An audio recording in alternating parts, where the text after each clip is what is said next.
नमस्कार, सुबह 9 बजे की खबरों में आप सभी दर्शकों का बहुत बहुत स्वागत है। आप देख रहे हैं टीवी 9 भारतवर्ष। मैं हूं आपके साथ निधि वासुदानी। इस बुलेटिन में मेरे साथ मेरी सहयोगी अंजलि भी मौजूद रहेंगी। और अमेरिका में बड़ा आतंकवादी हमला हो गया है।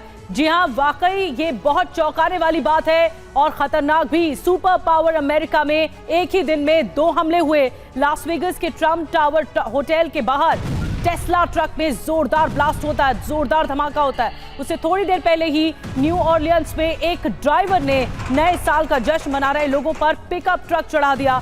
दोनों घटनाओं की जांच की जा रही है, लेकिन इन दोनों ही हमलों से अमेरिका में दहशत फैल गई है। बड़ी खबर है, अमेरिका के न्यू ऑरलियंस में टेरर अटैक हुआ है। जश्न मना रहे लोगों पर टेरर हमला किया गया है और हमलावर ने लोगों को ट्रक से रौंदा। 15 लोगों की मौत की खबर है। हमलावर ने लोगों पर फायरिंग भी की है। हमलावर की कार से आईएसआई का झंडा मिला है।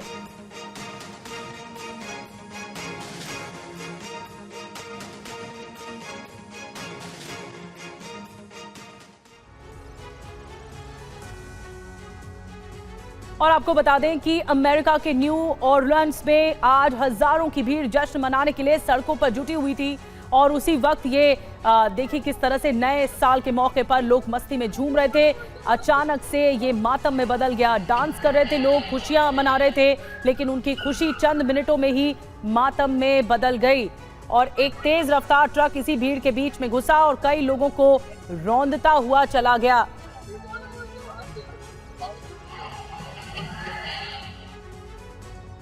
और ये घटना सुबह लगभग 3:15 बजे बोरबन स्ट्रीट और इबविले के चौराहे पर हुई है। यह इलाका अपने नाइट लाइफ और वाइब्रेंट कल्चर के लिए विश्व प्रसिद्ध है। तस्वीरों में साफ देखा जा सकता है कि कार पूरी रफ्तार से लोगों को रौंदते हुए निकल गई।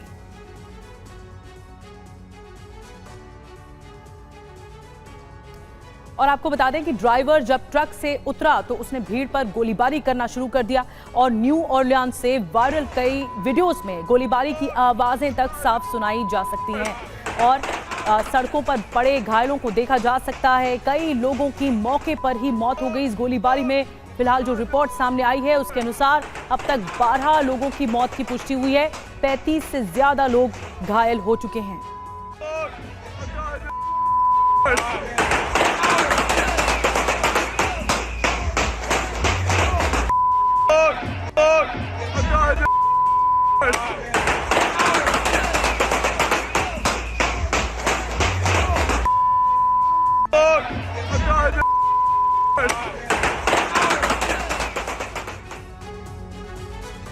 सुपर पावर अमेरिका में एक ही दिन में 2 हमले हुए हैं। लॉस वेगस के ट्रम्प टावर होटल के बाहर टेस्ला ट्रक में जोरदार ब्लास्ट हुआ है। उससे थोड़ी देर पहले ही न्यू ऑरलियंस में एक ड्राइवर ने नए साल का जश्न मना रहे लोगों पर ड्राइवर ने पिकअप ट्रक चढ़ा दिया।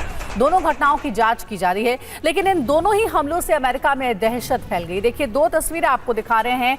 नए साल की शुरुआत हुई और अमेरिका में 2 बड़ी घटना हुई है। न्यू ऑरलियंस में टेरर अटैक हुआ है, जहां पर एक ट्रक ने 15 लोगों को कुचल डाला। ये 15 लोग जो कि नए साल का जश्न मना रहे थे, उसी दौरान ये पूरी घटना हुई है। बड़ी बात यह है कि इसे आतंकी घटना से जोड़ करके देखा जा रहा है, क्योंकि जो ड्राइवर था उसके ट्रक से आईएसआई का झंडा भी मिला है। जांच चल रही है। वहीं दूसरी तस्वीर आप देख सकते हैं, लॉस वेगस में एक साइबर ट्रक ब्लास्ट हुआ है, जिसको लेकर एलॉन मस्क ने स्टेटमेंट दिया और कहा है कि इस हमले से हमारा या हमारी कंपनी का कोई लेना देना नहीं है। हमारे सहयोगी मनीष झा ज्यादा जानकारी के साथ जुड़ गए कि करके इन दोनों घटनाक्रम पर उनसे बात करते हैं। सबसे पहले हम बात करेंगे ये जो ट्रक से रौंदते हुआ एक आतंकी, जिसे लेकर के अब इन्वेस्टिगेशन चल रही है। मनीष, कहा जा रहा है कि यह आतंकी हमला हो सकता है।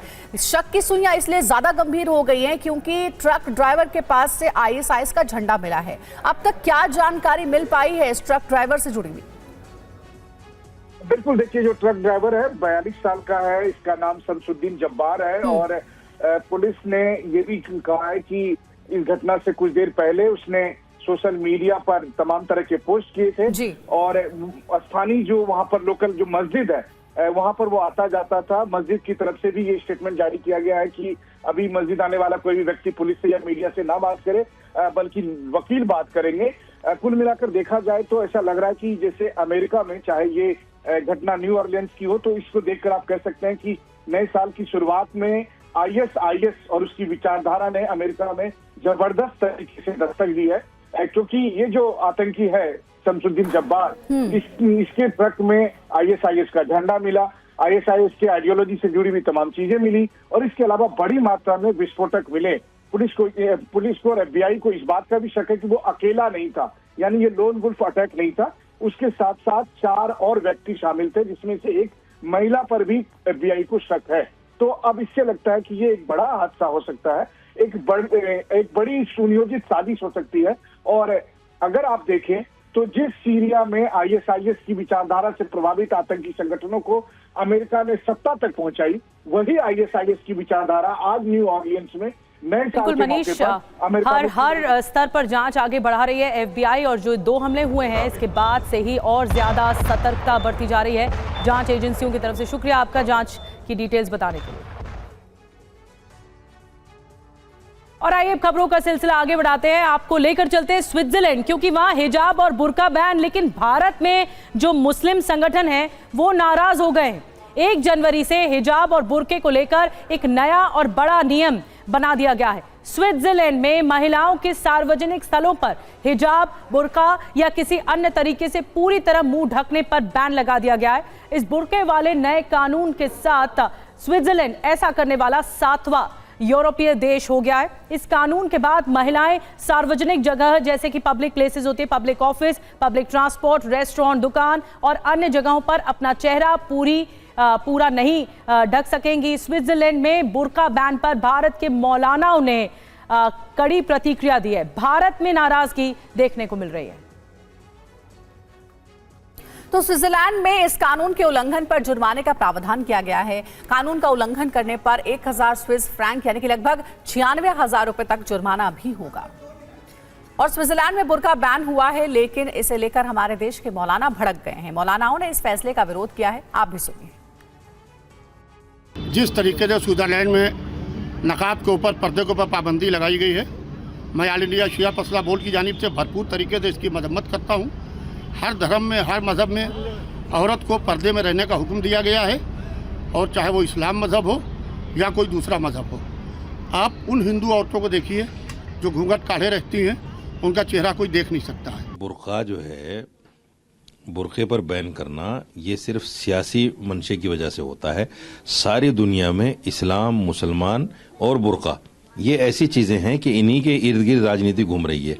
अगर मुसलमान दुनिया में ना होता तो बहुत सारे जो राजनेता है ना, वो आपको सड़क के किनारे भुट्टा बेचते हुए मिलते।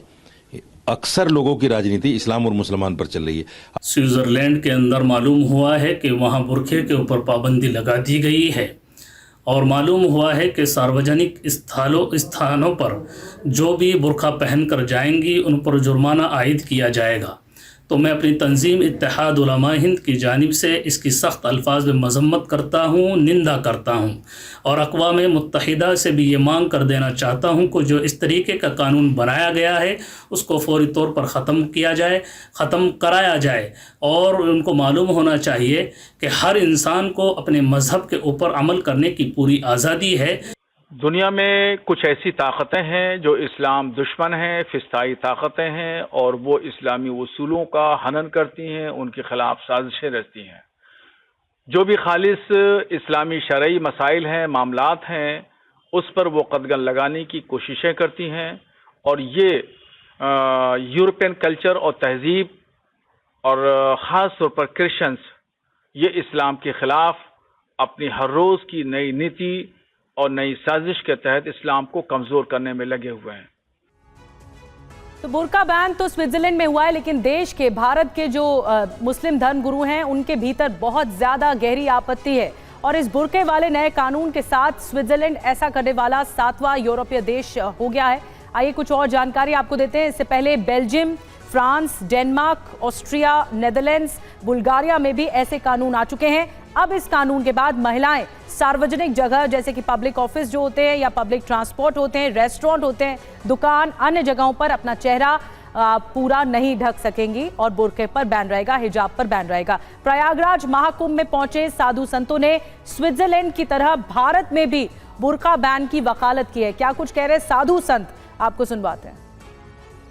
हिंदुस्तान में तो बुर्का पहनकर मॉलों में अधिकतर चोरियां होती है, आप समझो कि लोकतंत्र के महापर्व में सबसे ज़्यादा कोई घोटाला होता है तो वो बुर्का के क्षेत्र में होता है। बुर्का पहनकर एक व्यक्ति 2-2, 3-3 बार जाकर वोट डालते हैं। इसके नाते हिंदुस्तान से तत्काल बुर्का बैन हो जाना चाहिए। तो यूरोपियन देशों में बैन हुआ, उसके लिए क्या? नहीं, यूरोपियन देश को आभार है, धन्यवाद। यूरोपियन देश चेत गए हैं, हिंदुस्तान को भी चेतना चाहिए। भारत देश का हमारा जो कल्चर है उसको मानना पड़ेगा। अगर भारत देश में रहना है तो हमारी परंपरा, हमारी पूजा पद्धति को मानना पड़ेगा, चाहे वो कोई भी जाति धर्म के हो। तो यूरोपियन देशों में जो बैन हुआ सही है क्या? अरे यूरोपियन में जो हुआ वो सही हुआ। भारत किसी भी सनातन धर्म के विपरीत जो कार्य करते हैं उनको हमेशा संकेत देता है कि जो सत्य है उसी को स्वीकार किया जाए, और सत्य का शीशा ये भारत ही दिखाता है।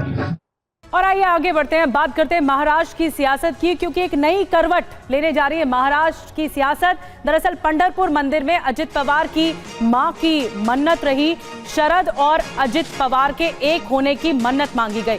1 साल पर दर्शन के लिए कही गई थी, ये मन्नत कही गई थी अजित की मां की ओर से, और इसीलिए ये कहा जा रहा है कि क्या एक होंगे शरद पवार और अजित पवार, चाचा भतीजे। क्या ये एक बार फिर से जोड़ी देखने को मिलेगी? नए साल पर दर्शन के लिए गई थी अजित पवार की मां और उन्होंने मन्नत मांगी थी कि दोनों एक साथ हो जाएं।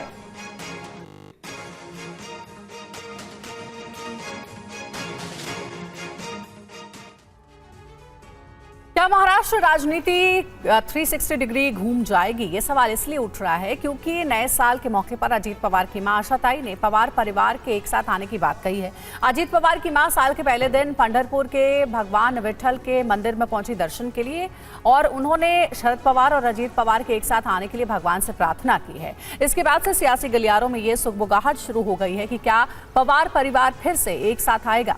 साथ ही अजीत गुट के अंदर से भी एकजुट होने की बात उठने लगी है। और वहीं विठल रुक्मिणी मंदिर में पूजा अर्चना करने के बाद पंढरपुर मंदिर से निकलते हुए आशाताई पवार ने क्या कहा, सुनिए। नवीन वर्ष सर्वांना चांगलं वर्ष जाऊ दे, आपले सगळे वाद संपू दे देवाला सांगितलं, पांडुरंगाला दाराच्या मागची सगळी जाऊ दे। आता या पद्धतीने सगळीकडनं संवाद सुरू व्हायला लागले। लवकरात लवकर या वर्षात व्हावं असं वाटतंय। शरद पवार आणि अजित दादा एकत्र यावे। हो पांडुरंगाला ऐकणार? हो ऐकणार।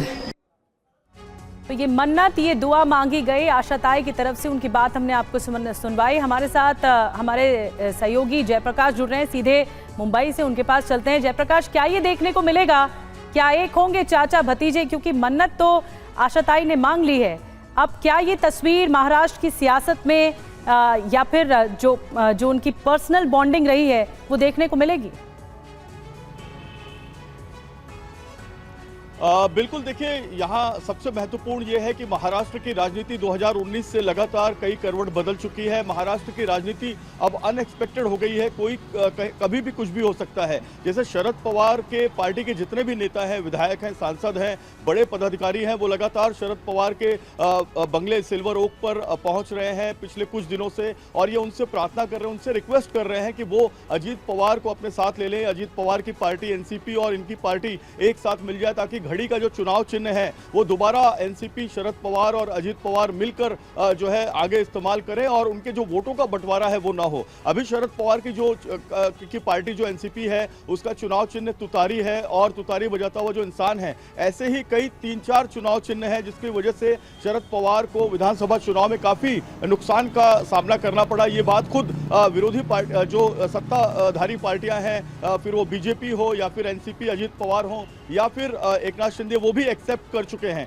तो यहाँ पर शरद पवार के लोग ये कह रहे हैं, उनके कार्यकर्ता, कि अजीत पवार के साथ मिलने से उनका फायदा है, एक ही समान विचारधारा के वोट बटेंगे नहीं और परिवार एक रहेगा। इसमें सबसे महत्वपूर्ण बताऊं कि आशा पवार जो अजीत पवार की मां है, वो सुप्रिया सुले को बहुत मानती हैं। सुप्रिया सुले जब बारामती का लोकसभा का चुनाव जीती थी, उसके बाद सबसे पहला उन्होंने अगर आशीर्वाद लिया था तो आशा पवार यानी अजीत पवार की मां यानी अपनी चाची का लिया था। कल आशाताई पवार जो है वो महाराष्ट्र के आराध्य देवत पंढरपुर विठल भगवान के दर्शन करने गई और वहां भी उन्होंने ये मन्नत मांगी कि दोनों पवार चाचा भतीजा एक साथ आ जाएं और इसमें पवार फैमिली का जो की दूरियां हैं वो नजदीकियों में तब्दील हो जाए। और उन्होंने ये बात कैमरे के सामने भी कही और भी कई नेता खुलकर ये बात कर रहे हैं। प्रफुल्ल पटेल भी खुलकर ये बात कर रहे हैं कि बिल्कुल प्रफुल्ल पटेल का आपने जिक्र किया है और उनका ही बयान हम सुनाने जा रहे हैं। हमारे साथ आप जुड़े रहिएगा। आशाताई पवार का बयान सामने आने के बाद एनसीपी अजीत गुट के नेता हैं प्रफुल्ल पटेल, उन्होंने शरद पवार को अपना भगवान बताया है। क्या कहा उन्होंने, सुनिए।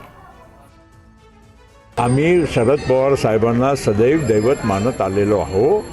आम्ही जरी राजकीय आमच्या काही वेगळा मार्ग स्वीकारला असेल तरीही आम्हाला पवार साहेबांच्याबद्दल सदैव आदर राहिलेला आहे, राहणार आहे। आणि त्यामध्ये जर एकत्र आले किंवा त्यांच्या पवार कुटुंब एक झालं तर आम्हाला अत्यंत आनंदच वाटेल। आणि मी पवार कुटुंबाचा एक सदस्य म्हणूनच स्वतःला समजतो आणि त्यामुळे मलाही या बाबतीत आनंद होईल। और देखिए प्रफुल्ल पटेल का बयान हमने सुनवाया है। जयप्रकाश, अब तो प्रफुल्ल पटेल ने भी कह दिया है कि शरद पवार तो हमारे लिए भगवान जैसे हैं। क्या अंदर खाने एक साथ होने की, मिल जाने की कोई सियासी खिचड़ी पक रही है क्या? बिल्कुल बिल्कुल पक रही है। और अगर मैं आपको ये कहूं कि प्रफुल्ल पटेल ने 3 महत्वपूर्ण बातें बोली है मराठी भाषा में, जिसमें पहला उन्होंने कहा है कि शरद पवार हमारे भगवान हैं। दूसरा उन्होंने कहा है कि शरद पवार को हम कल भी बहुत सम्मान देते थे, आज भी सम्मान देते हैं और कल भी सम्मान देंगे। और तीसरी बड़ी बात उन्होंने जो कही है वो उन्होंने ये कहा है कि कि शरद पवार अगर हमारे साथ जुड़ते हैं या हम उनके साथ जुड़ते हैं तो इसमें सबसे ज़्यादा अगर किसी को खुशी होगी तो मुझे होगी। मैं आपको बताऊं कि प्रफुल्ल पटेल की पूरी राजनीति महाराष्ट्र के गोंदिया जिले की वो शरद पवार के इर्द गिर्द घूमती रही। जब वो राज्यसभा में भी गए, लोकसभा चुनाव लड़ा या फिर वो केंद्र में मंत्री बने, हर बार उन्होंने शरद पवार के आशीर्वाद से ही काम किया है। लेकिन ये राजनीति और सियासी करवट जो है, सियासी जो पारी है प्रफुल्ल पटेल की, वो अजीत पवार के साथ चल रही है। लेकिन उनके दिल में कहीं ना कहीं शरद पवार है। खुद अजीत पवार ये कह चुके हैं कि वो चाहते हैं कि वो अपने चाचा के साथ काम करें। तो अब महाराष्ट्र की राजनीति में ऐसा हो सकता है कि चाचा भतीजा एक साथ आ जाएं, ये महायुति गठबंधन में शामिल हो जाएं। शरद पवार अगर महायुति गठबंधन में शामिल होते हैं तो भारतीय जनता पार्टी और मजबूत महाराष्ट्र में हो जाएगी। देखना यही होगा जयप्रकाश। जो जितने भी दर्शक हैं या जितने भी महाराष्ट्र के वोटर्स हैं वो यही देखना भी शायद चाहते हैं कि जो जोड़ी अलग हो गई थी, क्या अगर शरद पवार एनसीपी के देवता हैं जो प्रफुल्ल पटेल कह रहे हैं, क्या अजित पवार देवता के पास आएंगे, एक होंगे? बहुत बहुत धन्यवाद जयप्रकाश ये खबर बताने के लिए। और आगे बढ़ते हैं। 1991 वर्शिप एक्ट को लेकर सुप्रीम कोर्ट में आज अहम सुनवाई होने वाली है। ओवैसी, असदुद्दीन ओवैसी की याचिका पर आज सुनवाई दरअसल होगी और वर्शिप एक्ट सख्ती से लागू करने की मांग की जा रही है पक्ष की तरफ से, मुस्लिम पक्ष की तरफ से। सीजेआई संजीव खन्ना की बेंच में ये सुनवाई होगी।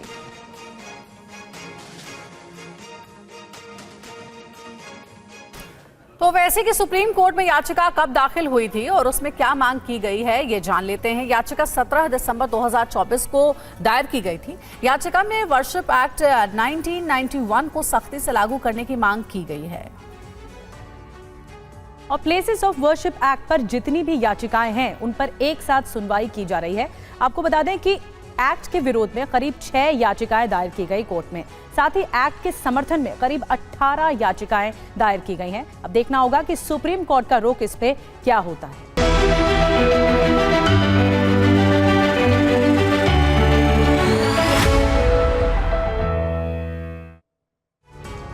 जी हां, मौका भी खास है और भक्ति का सैलाब उमड़ेगा महाकुंभ में। महाकुंभ मेले के लिए सभी अखाड़ों से जुड़े साधु संतों का प्रवेश अब मेला क्षेत्र में हो रहा है। 1 जनवरी को चौथे अखाड़े की जो पेशवाई है वो हुई है। श्री शंभू पंचायती अटल अखाड़े की पेशवाई में सबसे आगे देवता के रूप में भगवान गणेश और धर्म ध्वजा निकाली गई। इसके पीछे महामंडलेश्वर रथ और बग्गी पर सवार होकर निकले।